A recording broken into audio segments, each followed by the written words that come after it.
અધ્યાય 2 ગીતાનો સાર. સંજય બોલ્યા, કરુણાથી વ્યાપ્ત, શોકયુક્ત અને આંસુ ભરેલા નેત્રવાળા અર્જુનને જોઈને મધુસૂદન કૃષ્ણે નીચે મુજબના વચન કહ્યા. પૂર્ણ પુરુષોત્તમ પરમેશ્વરે કહ્યું, હે અર્જુન, તારા મનમાં આવી મલિનતા ક્યાંથી આવી? જીવનનું મૂલ્ય જાણનાર મનુષ્ય માટે તે લેશ માત્ર યોગ્ય નથી. તેનાથી ઉચ્ચતર લોકની નહીં પરંતુ અપયશની પ્રાપ્તિ થાય છે.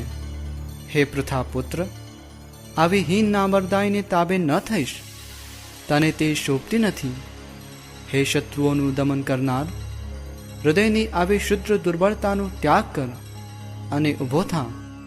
અર્જુને કહ્યું, હે શત્રુહંતા, હે મધુસૂદન, હું યુદ્ધમાં ભીષ્મ તથા દ્રોણ જેવા પૂજનીય પુરુષો ઉપર બાણોથી વળતું આક્રમણ કેવી રીતે કરીશ? જેઓ મારા ગુરુજનો છે એવા મહાપુરુષોને હણીને જીવવા કરતાં ભીખ માગીને જીવવું વધારે સારું છે.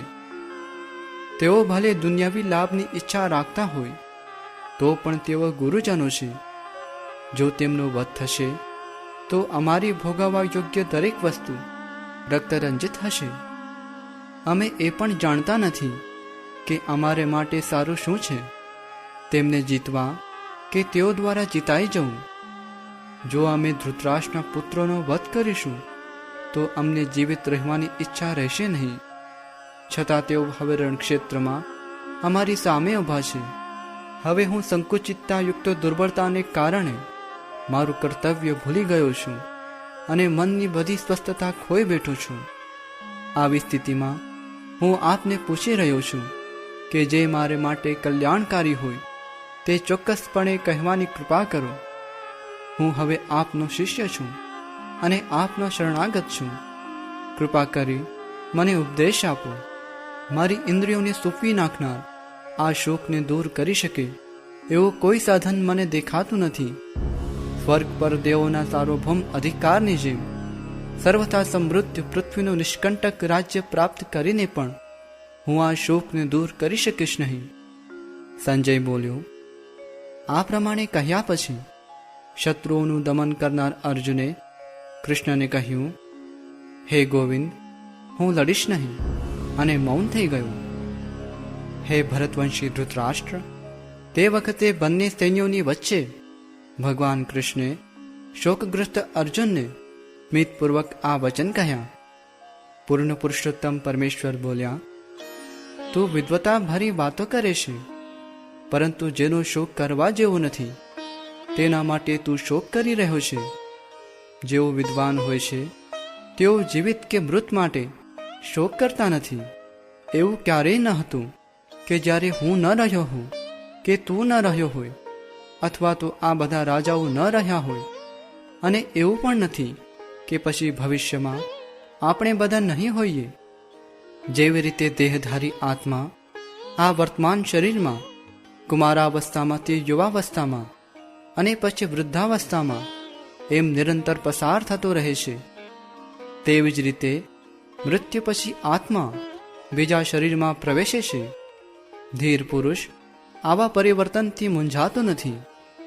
હે કુંતીપુત્ર, સુખ તથા દુઃખનું ક્ષણિક આવવું અને કાળાંતરે તેમનું અદૃશ્ય થવું શિયાળા તથા ઉનાળાની ઋતુઓના આવવા તથા જવા સમાન છે. હે ભરતવંશી, તેઓ ઇન્દ્રિયાનુભૂતિમાંથી જન્મે છે અને મનુષ્યે તેમને અસ્વસ્થ થયા વિના સહન કરતા અવશ્ય શીખવું જોઈએ. હે પુરુષ શ્રેષ્ઠ અર્જુન, જે પુરુષ સુખ તથા દુઃખમાં વિચલિત થતો નથી અને બંનેમાં એક સમાન રહે છે તે મુક્તિ પામવા માટે સર્વથા યોગ્ય છે. સત્યના દ્રષ્ટાઓ એવા નિષ્કર્ષ પર આવ્યા છે કે અસત અર્થાત ભૌતિક શરીરનું કોઈ સ્થાયિત્વ નથી અને સત અર્થાત આત્માનું કોઈ પરિવર્તન નથી. આ બંનેની પ્રકૃતિના અધ્યયન દ્વારા તેમણે આવો નિર્ણય કર્યો છે. જે સમગ્ર શરીરમાં વ્યાપ્ત છે તેને જ તું અવિનાશી જાણ. તે અવિનાશી આત્માનો નાશ કરવા કોઈ જ સમર્થ નથી. અવિનાશી, અમાપ તથા સનાતન જીવના ભૌતિક શરીરનો નાશ અવશ્ય થાય છે. માટે હે ભરતવંશી, યુદ્ધ કર. જે આ જીવાત્માને હણનારું સમજે છે તથા જે એને હણાયેલો માને છે તે બંને અજ્ઞાની છે. કારણ કે આત્મા નથી હણતો કે નથી હણાતો. આત્મા માટે કોઈ પણ વખતે જન્મ નથી અને મરણ પણ નથી. તે ક્યારેય જન્મ્યો ન હતો, જન્મ લેતો નથી અને જન્મવાનો પણ નથી. તે અજન્મા, સનાતન, ચિરસ્થાયી તથા પુરાતન છે. જ્યારે શરીર હણાઈ જાય છે ત્યારે પણ તે હણાતો નથી. હે પાર્થ, આત્મા અવિનાશી, સનાતન, અજન્મા અને અવિકારી છે એવું જાણનાર મનુષ્ય કોઈને કેવી રીતે હણી શકે અથવા હણાવી શકે?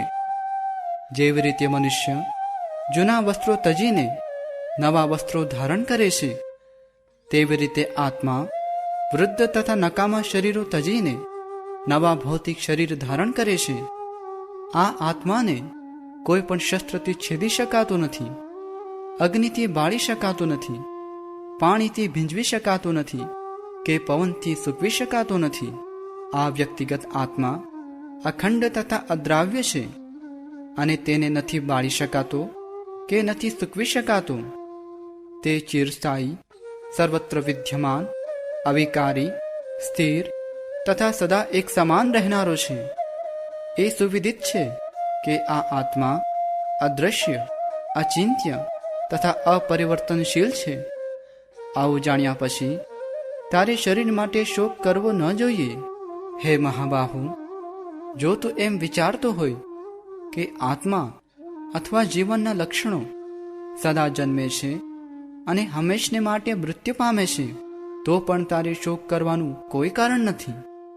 જેણે જન્મ લીધો છે તેનું મરણ નિશ્ચિત છે અને મરણ પછી તેનો પુનર્જન્મ પણ નિશ્ચિત છે.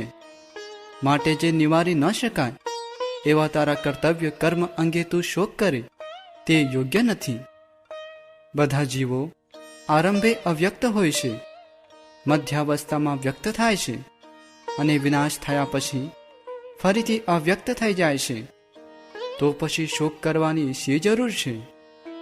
કોઈ આત્માને આશ્ચર્ય તરીકે જુએ છે, કોઈ તેનું આશ્ચર્ય તરીકે વર્ણન કરે છે અને કોઈ તેના વિશે આશ્ચર્ય તરીકે સાંભળે છે, જ્યારે બીજા તેના વિશે સાંભળ્યા પછી પણ તેને લેશ માત્ર સમજી શકતા નથી. હે ભરતવંશી, શરીરમાં રહેનારો આત્મા સનાતન છે અને તેનો ક્યારેય વધ કરી શકાતો નથી. માટે તારે કોઈ પણ જીવ માટે શોક કરવાની જરૂર નથી. ક્ષત્રિય તરીકે તારા વિશિષ્ટ કર્તવ્ય ધર્મનો વિચાર કરીને તારે એ જાણવું જોઈએ કે તારા માટે ધર્મ અર્થે યુદ્ધ કરવાથી વધુ સારો કોઈ ઉદ્યમ નથી અને તેથી તેમાં જરા પણ અચકાવવાની જરૂર નથી. હે પાર્થ, જે ક્ષત્રિયોને માટે સ્વર્ગલોકના પ્રવેશદ્વારો ઉઘાડનારા યુદ્ધના આવા અવસરો અનાયાસે પ્રાપ્ત થાય છે, તેઓ ખરેખર ધન્ય છે. માટે જો તું યુદ્ધ કરવાના તારા સ્વધર્મનું આચરણ નહીં કરે તો પોતાના કર્તવ્યની ઉપેક્ષા કરવાના પાપનું ફળ તને અવશ્ય મળશે અને તેથી યોદ્ધા તરીકેની તારી કીર્તિ પણ તારે ગુમાવવી પડશે. લોકો હંમેશા તારા અપયશનું વર્ણન કરતા રહેશે અને સન્માનપાત્ર વ્યક્તિ માટે અપયશ તો મૃત્યુથી પણ વધારે ખરાબ છે. જે મહાન યોદ્ધાઓ તારા નામ તથા યશ વિશે બહુ ઊંચો અભિપ્રાય ધરાવે છે, તેઓ માની લેશે કે તે ભયને કારણે રણક્ષેત્ર છોડી દીધું છે અને તેથી તેઓ તને કાયર ગણશે. તારા શત્રુઓ અનેક પ્રકારના કડવા વેણથી તારું વર્ણન કરશે અને તારા સામર્થ્યને ધિક્કારશે. તારા માટે આનાથી વધારે દુઃખદાયી બીજું શું હોઈ શકે? હે કુંતી પુત્ર, જો તું યુદ્ધમાં હણાઈ જઈશ તો સ્વર્ગ પ્રાપ્ત કરીશ, અથવા જો તું જીતીશ તો પૃથ્વીના સામ્રાજ્યનું સુખ ભોગવીશ. તેથી દ્રઢ નિશ્ચયપૂર્વક ઊભો થા અને યુદ્ધ કર. તું સુખ કે દુઃખ, હાનિ કે લાભ તથા જય કે પરાજય વિશે વિચાર કર્યા વગર યુદ્ધ કરવા ખાતર યુદ્ધ કર અને આ પ્રમાણે કરવાથી તને કદાપી પાપ લાગશે નહીં. મેં અહીં પૃથ્થકરણાત્મક અભ્યાસ અર્થાત સાંખ્ય દ્વારા આ જ્ઞાનનું વર્ણન કર્યું છે. હવે નિષ્કામ ભાવે કર્મ કરવા વિશે સમજાવું છું, તે સાંભળ. હે પૃથા પુત્ર, જો તું એવા જ્ઞાનથી કર્મ કરીશ તો કર્મ બંધનમાંથી પોતાને મુક્ત કરી શકીશ. આ બુદ્ધિયોગમાં પ્રયાસ કરવામાં કોઈ હાનિ નથી કે હ્રાસ પણ નથી, અને આ માર્ગે કરેલી થોડીશી પ્રગતિ પણ વ્યક્તિનું મહાન ભયમાંથી રક્ષણ કરી શકે છે. હે કુરુનંદન, જે મનુષ્યો આ માર્ગ પર છે તેઓ ઉદ્દેશ્યમાં દ્રઢ સંકલ્પવાળા હોય છે, અને તેમનું ધ્યેય પણ એક જ હોય છે. જેઓ દ્રઢ નિશ્ચય નથી તેમની બુદ્ધિ અનેક શાખાઓમાં વિભક્ત થયેલી હોય છે. અલ્પજ્ઞાની મનુષ્યો વેદોની તે આલંકારિક વાણી પ્રત્યે અતિશય આસક્તિ ધરાવે છે કે જે સ્વર્ગ પ્રાપ્તિ, ઉત્તમ જન્મ, સત્તા વગેરે માટે વિવિધ સકામ કર્મો કરવાની ભલામણ કરે છે. વિષય ભોગ તથા વૈભવી જીવનના ઈચ્છુક હોવાથી તેઓ કહે છે કે આનાથી વધારે સારું કંઈ જ નથી. જે મનુષ્યો ઇન્દ્રિય ભોગ તથા ભૌતિક ઐશ્વર્ય પ્રત્યે અતિશય આસક્તિ ધરાવે છે તથા આવી વસ્તુઓથી મોહગ્રસ્ત થઈ જાય છે, તેમના મનમાં પરમેશ્વરની ભક્તિમય સેવા વિશે દ્રઢ સંકલ્પ થતો નથી. વેદોમાં મુખ્યત્વે ભૌતિક પ્રકૃતિના 3 ગુણોનું વર્ણન થયું છે. હે અર્જુન, આ 3 ગુણોથી પર થા, સર્વ દ્વંદ્વોથી તેમજ લાભ તથા સુરક્ષાની બધી ચિંતાઓથી રહિત થઈને આત્મપરાયણ થા. જે હેતુઓ એક નાના કૂવાથી સરે છે તે બધા હેતુઓ વિશાળ જળાશયથી તરત જ પરિપૂર્ણ થઈ જાય છે. તે જ પ્રમાણે વેદોમાં રહેલા ઉદ્દેશ્યને જાણનાર માટે વેદોના સર્વ આશયો સિદ્ધ થઈ જાય છે. તને તારું નિયત કર્તવ્ય કર્મ કરવાનો અધિકાર છે, પરંતુ તને કર્મના ફળો પર અધિકાર નથી. તું પોતાની જાતને કદાપી પોતાના કર્મના ફળોનું કારણ માનીશ નહીં, અને સ્વકર્મ ન કરવામાં પણ કદી આસક્ત થઈશ નહીં. હે અર્જુન, યોગમાં સ્થિર રહે. સફળતા કે નિષ્ફળતાની સર્વ આસક્તિ છોડી દઈને તારા કર્તવ્ય કર્મો કર. મનની આવી ક્ષમતા યોગ કહેવાય છે. હે ધનંજય, ભક્તિમય સેવા દ્વારા બધા જ નિંદ્ય કર્મથી દૂર રહી એવા જ ભાવથી ભગવાનને શરણાગત થા. જે લોકો પોતાના કર્મના ફળ ભોગવવાની ઈચ્છા રાખે છે તેઓ કૃપણ છે. ભક્તિમય સેવામાં પરોવાયેલો મનુષ્ય આ જીવનમાં જ સારા કે નરસા કાર્યોથી પોતાને મુક્ત કરી શકે છે. માટે યોગ અર્થે પ્રયાસ કર, કારણ કે યોગ જ કર્મનું કૌશલ્ય છે. ભક્તિમય સેવામાં પરોવાયેલા મહાન ભક્તો ભગવાનનું શરણ ગ્રહણ કરે છે, અને આ ભૌતિક જગતમાં કર્મના ફળનો ત્યાગ કરીને પોતાની જાતને જન્મ મરણના ચક્રમાંથી મુક્ત કરે છે. આ રીતે તેઓ ભગવાનના ધામમાં પાછા જઈને સર્વ દુઃખોથી પર એવું એ પદ પામે છે. જ્યારે તારી બુદ્ધિ મોહરૂપી ગાઢ જંગલને પાર કરી જશે ત્યારે તારે સર્વ સાંભળવા યોગ્ય બાકી તથા તે સાંભળેલ હશે તે પ્રત્યે તું ઉદાસીન થઈ જઈશ. જ્યારે વેદોની અલંકાર પ્રચુર ભાષાથી તારું મન વિચલિત થશે નહીં, અને આત્મ સાક્ષાત્કારની સમાધિમાં તે સ્થિર થઈ જશે, ત્યાર પછી તને દિવ્ય ચેતનારૂપ યોગ પ્રાપ્ત થશે. અર્જુને કહ્યું, હે કૃષ્ણ, અધ્યાત્મમાં લીન થયેલી ચેતનાવાળા મનુષ્ય અર્થાત સ્થિતપ્રજ્ઞાના લક્ષણો કયા છે? તે કેવી રીતે બોલે છે અને તેની ભાષા કેવી છે? તે કેવી રીતે બેસે છે અને કેવી રીતે ચાલે છે? પૂર્ણ પુરુષોત્તમ પરમેશ્વર બોલ્યા, હે પાર્થ, મનુષ્ય જ્યારે મનમાં ઉદ્ભવતી ઇન્દ્રિય તૃપ્તિની સર્વ કામનાઓનો પરિત્યાગ કરે છે, અને જ્યારે આ પ્રમાણે વિશુદ્ધ થયેલું તેનું મન આત્મામાં જ સંતોષ પ્રાપ્ત કરે છે, ત્યારે તે વિશુદ્ધ દિવ્ય ચેતનામાં રહેલો સ્થિતપ્રજ્ઞ કહેવાય છે. જે મનુષ્ય ત્રિવિધ સંતાપોમાં પણ મનમાં વિચલિત થતો નથી અથવા સુખ પામી રાજી થતો નથી.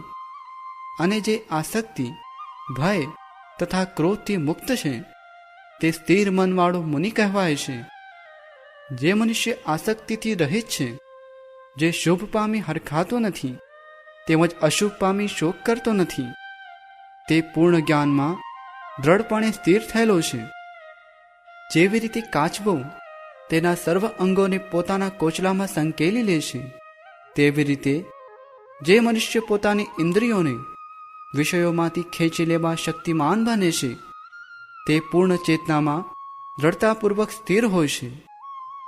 દેહધારી જીવને ઇન્દ્રિયો ભોગ પરત્વે ભલે પ્રતિબંધિત કરવામાં આવે તો પણ વિષયોને ભોગવવાની ઈચ્છા રહે છે, પરંતુ કૃષ્ણ ભાવનામય ઉત્કૃષ્ટ રસનો અનુભવ થયા પછી વિષયોનો રસ જતો રહે છે અને તે ભક્તિમાં સ્થિર થઈ જાય છે. હે અર્જુન, ઇન્દ્રિયો એવી તો પ્રબળ તથા વેગવાન હોય છે કે તેમને વશમાં રાખવાનો પ્રયત્ન કરનાર વિવેકયુક્ત મનુષ્યના મનને પણ તે બળપૂર્વક હરી લે છે. જે મનુષ્ય સમગ્ર ઇન્દ્રિયોને સંપૂર્ણપણે નિયંત્રણમાં રાખીને ઇન્દ્રિય નિગ્રહ કરે છે અને તેની ચેતના મારામાં સ્થિર કરે છે તે સ્થિર બુદ્ધિવાળો કહેવાય છે.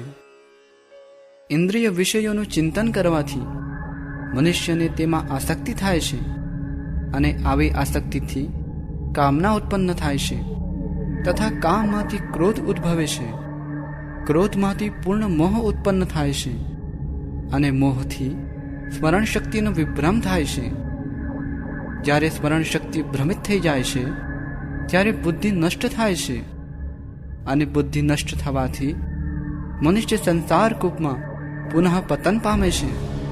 પરંતુ સમસ્ત રાગ તથા દ્વેષથી મુક્ત અને મુક્તિના નીતિ નિયમોના આચરણ દ્વારા પોતાની ઇન્દ્રિયોને સંયમિત કરીને તેમને વશમાં રાખવામાં સમર્થ મનુષ્ય ભગવાનની પૂર્ણ કૃપા પ્રાપ્ત કરી શકે છે. આ પ્રમાણે કૃષ્ણ ભાવનામૃતમાં સંતુષ્ટ થયેલા મનુષ્ય માટે ભૌતિક અસ્તિત્વના ત્રિવિધ તાપ નષ્ટ થઈ જાય છે. આવી સંતુષ્ટ અવસ્થામાં તેની બુદ્ધિ તરત જ સારી રીતે સ્થિર થઈ જાય છે. કૃષ્ણ ભાવના પરાયણ થઈને જે મનુષ્ય પરમેશ્વરના સંબંધમાં રહેતો નથી તેની બુદ્ધિ દિવ્ય થતી નથી અને ચિત્ત પણ સંયમિત થતું નથી, જેના વિના શાંતિની કોઈ શક્યતા રહેતી નથી અને શાંતિ વિના સુખ પણ કેવી રીતે સંભવે. જેવી રીતે પાણીમાંની નૌકા પ્રબળ પવન દ્વારા દૂર ખેંચાઈ જાય છે, તેવી રીતે વિચરણશીલ ઇન્દ્રિયોમાંથી કોઈ એક પર પણ જો મન કેન્દ્રિત થાય તો તે મનુષ્યની બુદ્ધિને હરી લે છે. તેથી હે મહાબાહુ, જે મનુષ્યની ઇન્દ્રિયો તેમના વિષયોમાંથી સંયમિત થયેલી હોય છે તેની બુદ્ધિ નિસંદેહ સ્થિર હોય છે. સર્વ જીવો માટે જે રાત્રિ છે તે આત્મસંયમી મનુષ્ય માટે જાગતા રહેવાનો સમય છે અને જે સમસ્ત જીવોનો જાગવાનો સમય છે તે આત્મનિરીક્ષણ કરનારા મુનિ માટે રાત્રિ છે. જેવી રીતે સમુદ્રમાં નદીઓ નિરંતર પ્રવેશ કરતી રહે છે છતાં સમુદ્ર હંમેશા સ્થિર રહે છે, તેમ વાસનાઓના અવિરત પ્રવાહથી વિચલિત નહીં થનાર મનુષ્ય જ શાંતિ પ્રાપ્ત કરી શકે છે. પરંતુ આવી ઈચ્છાઓને સંતુષ્ટ કરવા મથતો મનુષ્ય શાંતિ પ્રાપ્ત કરી શકતો નથી. જે મનુષ્ય ઇન્દ્રિય તૃપ્તિની સમસ્ત ઈચ્છાઓનો ત્યાગ કર્યો છે, જે નિસ્પૃહ રહે છે અને જેણે સ્વામિત્વના ભાવનો સર્વથા ત્યાગ કરી દીધો છે તથા મિથ્યા અહંકારથી રહિત થયેલો છે, તે જ વાસ્તવિક શાંતિ પ્રાપ્ત કરી શકે છે. આ આધ્યાત્મિક તથા ઈશ્વરમય જીવનનો માર્ગ છે, જેને પામ્યા પછી મનુષ્ય મોહવશ થતો નથી. જો મનુષ્ય મરણ સમયે પણ આવી જ અવસ્થામાં રહે તો તે ભગવાનના ધામમાં પ્રવેશ પામી શકે છે.